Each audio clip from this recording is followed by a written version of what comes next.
Begitu pula tentang pelarangan khamr, diharamkannya khamr. Khamr di waktu itu hanya berwujud minuman. Adapun khamr di masa sekarang bukan hanya minuman, bisa pil koplo, bisa hisepan, ya, bisa suntikan, ya, atau bisa yang lainnya. Karena apa? Khamr itu jangan diidentikan dengan hanya minum. Karena khamr secara bahasa dinamakan khamr li'annahu yukhammiru al-aql. Karena dia menutup akal. Maka segala sesuatu yang menutup akal masuk khamr. Termasuk narkoba, termasuk khamr. Ya. Di zaman Nabi SAW identik dengan minuman. Dan khamr di masa silam dari Nabi SAW sebelum hijrah, orang-orang Arab di masa silam sangat hobi dengan khamr. Sampai-sampai khamr, minuman yang mereka bikin di waktu itu sering diletakkan di luar rumah, diembunkan dari malam sampai pagi, kemudian diminum. Ya, saking lezatnya, sangat hobinya mereka. Dan Anas bin Malik, ya, waktu itu kebiasaan dia biasanya menuangkan khamr kepada orang-orang tua. Nah, karena sudah biasanya. Dan Nabi juga pernah ditawari oleh malaikat Jibril antara air susu dengan khamr. Dan Nabi dengan fitrahnya memilih air susu. Memilih air susu. Dan ketika khamr ini sudah diharamkan, para sahabat yang tidak pernah minum khamr merasa bangga, gak pernah mencicipi khamr. Nah, dan itu pun turunnya khamr menunjukkan rahmatnya Allah Subhanahu wa taala. Diturunkan khamr itu bertahap, 3 tahapan, 3 proses. Ya, khawatir kalau langsung diharamkan sedangkan itu hobinya mereka, sedangkan mereka baru masuk Islam, khawatir mereka enggan masuk Islam. Makanya digiring pelan-pelan. Nah, di antaranya sebagaimana yang Allah turunkan pertamanya agar manusia mulai digiring pelan-pelan meninggalkan minuman hobi mereka.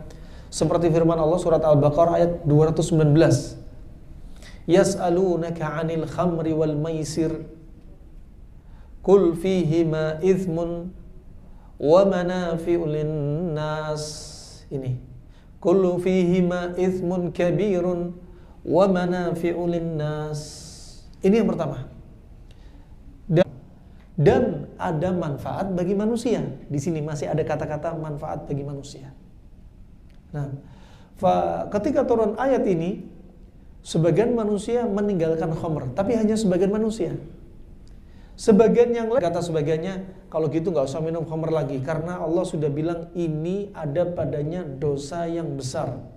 Fihima itsmun kabir, ya, wa natruku fihima. Kemudian kami tinggalkan kedua ini. Ya, kemudian turun ayat yang berikutnya, karena sebagian mereka masih minum, sebagian meninggalkan. Sebagaimana dalam surat An-Nisa ayat 43, ya ayyuhalladzina amanu la taqrabus salata wa antum sukara hatta ta'lamu ma taqulun. Kemudian kata Allah Subhanahu wa taala, wahai orang-orang yang beriman. Coba, Allah tetap panggil mereka orang yang beriman. Walaupun mereka minum khamr, walaupun mereka berzina, tetap dipanggil dengan wahai orang-orang yang beriman. Ya, tapi iman mereka iman yang cacat, bukan iman sempurna. Kalau mereka melakukan satu kemaksiatan, la taqrabus shalah, jangan dekati salat sedangkan kamu dalam kondisi mabuk. Ya, hatta sampai apa? Sampai kamu tahu apa yang kamu ucapkan. Di sini mulai naik, ya, berikutnya, terapi berikutnya. Ya, mereka sudah diantaranya apa? Sudah sholat, tapi jangan dekati sholat kalau lagi mabuk. Wah, ini diantara perintahnya. Mereka meninggalkan, sebagian manusia meninggalkan khamr setelah turun ayat ini. Semakin ancamannya semakin keras. Ya, warningnya semakin naik levelnya. Kemudian kata mereka, la hajalana fima yashghuluna an shalah. Bagi kita nggak perlu kita melakukan sesuatu yang menyibukkan kita dari sholat. Khamr ini menyibukkan kita dari sholat, memalingkan kita dari sholat. Jadi mending tinggalkan khamr. Ya, tapi sebagiannya masih minum khamr, tapi apa? Ketika tidak sholat. Ya, setelah levelnya naik, ternyata ketika minum khamr jangan dekati sholat. Kemudian mereka akhirnya masih mencari celah. Kalau gitu, ini kan belum diharamkan langsung stempel ketok palu. Kalau begitu, kami minum khamrnya ini aja di luar sholat.